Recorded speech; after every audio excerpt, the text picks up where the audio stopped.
अस्सलामुअलैकुम, कैसे हैं आप सब। उम्मीद करता हूँ खैरियत से होंगे। आज की इस वीडियो में हम बात करने जा रहे हैं कि आप अपनी बाइक को कैसे फ्यूल एफिशिएंट बना सकते हैं। लेकिन उससे पहले एक चीज़ जो आपको समझना है कि आपकी बाइक का फ्यूल एफिशिएंट होना पहले ज़रूरी है। अगर आपके पास यामा रॉयल है फॉर एग्ज़ाम्पल, या होंडा 125 है, CG125 है, और उस पर आप ये कहें कि उसको हम फ्यूल एफिशिएंट बना लेंगे, तो वो तो नहीं होने जा रहा है। ऐसी चीज़ नहीं होगी, क्योंकि ये दोनों बाइक्स जो हैं ये फ्यूल काफ़ी मतलब कंजम्पशन बाइक हैं, काफ़ी फ्यूल कंज्यूम करती हैं।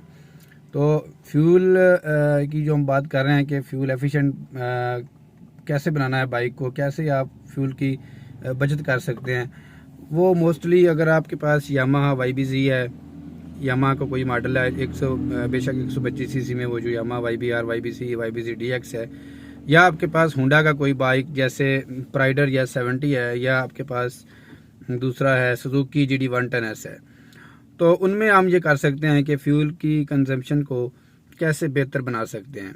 तो सबसे पहली बात तो अपने ध्यान में रखनी है कि अपनी बाइक को मेंटेन रखना है, अपनी बाइक को प्रॉपर उसका ऑयल चेंज कराना है, उसका एयर फिल्टर चेंज कराना है। ये सारी चीज़ें जो हैं ये बहुत ज़रूरी हैं बाइक की फ्यूल एफिशिएंसी के लिए। उसके अलावा अपनी बाइक का जो एयर प्रेशर है टायर्स में, उसको जो कंपनी रेकमेंड करती है उतना ही रखें, इधर उधर की ना सुने। असल में इशू ये भी है मेंटेनेंस में, ख़ास तौर पे हमारे यहाँ ये बड़ा मसला है कि जो लोग बाइक की ट्यूनिंग वगैरह कर रहे होते हैं ना, उन बेचारों को कुछ नहीं पता होता, सिर्फ तजर्बा होता है। उन्होंने अपने छोटे छोटे जो बच्चे होते हैं वो तो किसी उस्ताद के पास जाकर वो सीख लेते हैं। लेकिन इशू ये होता है कि जो हम जैसे लोग हैं, अब ये कोई तकब्बर की बात नहीं है, मतलब हम अल्हम्दुलिल्लाह पढ़े लिखे लोग हैं, हम रिसर्च करते हैं, गूगल पे करते हैं, यूट्यूब पे वीडियोस देखते हैं, हमें उनसे ज़्यादा पता होता है। ये मैं कोई मुतकब्बराना बात नहीं कर रहा, ये रियलिटी है जो कि हमें एक्सेप्ट करनी चाहिए कि वो लोग जो ट्यूनिंग वगैरह कर रहे होते हैं, जो कंपनी की जो एजेंसी वगैरह जहाँ पे होती है वहाँ पे तो मे बी उनको प्रैक्टिस करवाते होंगे, लेकिन हमारे यहाँ तो मैंने देखा है कि उनको भी इतनी कोई ख़ास प्रैक्टिस नहीं करवाई जाती। जो कि मैं कंपनी से ये कहना चाहूँगा कि उनको बाकायदा तौर पे बड़े शहरों में ले जाकर उनको प्रैक्टिस करवाई जाए, और नई नई चीज़ें जो इंट्रोड्यूस हो रही हैं, नई नई जो टेक्निक्स वगैरह जो हो रही हैं, उनसे उनको आशना कराया जाए, उनको पता होना चाहिए। तो सबसे पहली बात तो यह है कि वो हमें जिस तरह रेकमेंड कर देते हैं, हम समझते हैं कि शायद इनको बहुत पता है, लेकिन उनको भी पता कुछ नहीं होता। जो हमें कहते हैं कि ये चीज़ें करवा लें, हम वो करवा लेते हैं। अच्छा, एयर प्रेशर ठीक करवाना है अपने बाइक का, फिर अपने बाइक को ट्यून अप कराना है, ट्यूनिंग आपकी बाइक की अच्छी हो। अब जो है मेन चीज़ है वो है कि आपने इंजन ऑयल कौन सा इस्तेमाल करना है। तो इंजन ऑयल जो है उसकी जो रेटिंग लिखी होती है ना, जो वो लिखा होता है कि कौन सा आप डाल सकते हैं, वो आपने कंपनी रेकमेंडेड ही बनाना है। यहाँ पे मैं एक बात करूँगा कि जिस कंपनी ने बाइक बनाया है वो बेहतर समझती है हमसे कि इसमें 10-40 का आएगा, 20-50 का आएगा, कौन सा इंजन ऑयल जो है इसमें सिंथेटिक आएगा, सेमी सिंथेटिक आएगा, कौन सा इंजन ऑयल इसके लिए बेस्ट है, वो कंपनी की जो रिकमेंडेशंस हैं उसके अकॉर्डिंग ही उसमें डलवाएं।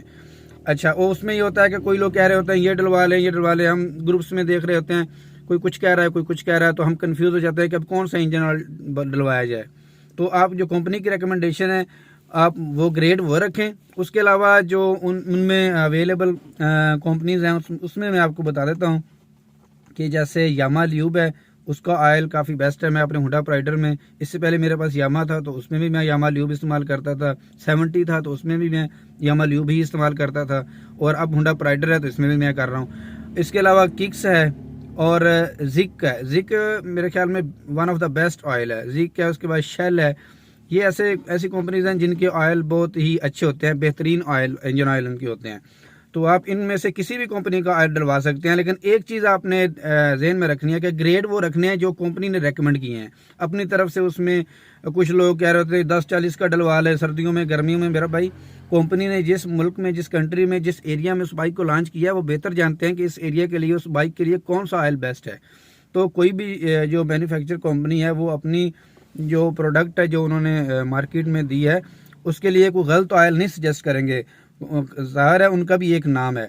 तो इंजन ऑयल हो गया। उसके बाद जो आपने अब चलाने पे आपका डिपेंड है, पहले आपकी बाइक प्रॉपर मेंटेन हो, उसमें इंजन ऑयल अच्छा हो, उसमें एयर प्रेशर वगैरह सारा कुछ बेहतरीन हो। ये सब कुछ हो गया तो अब आपने चलाना कैसे है कि आपकी बाइक जो है वो फ्यूल एफिशिएंट होगी।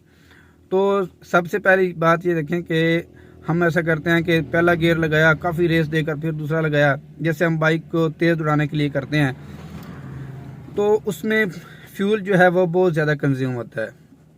एक फार्मूला है जो आपने ज़हन में रखना है कि अपनी बाइक को हाई आरपीएम पे नहीं ले जाना छोटे गियर में।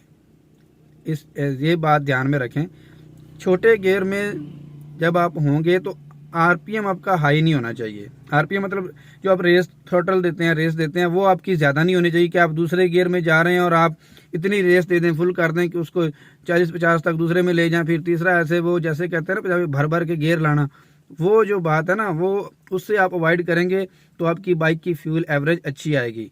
अगर आप इस तरह करेंगे तो फिर आपकी बाइक की फ्यूल एवरेज आपको वो नहीं मिलेगी।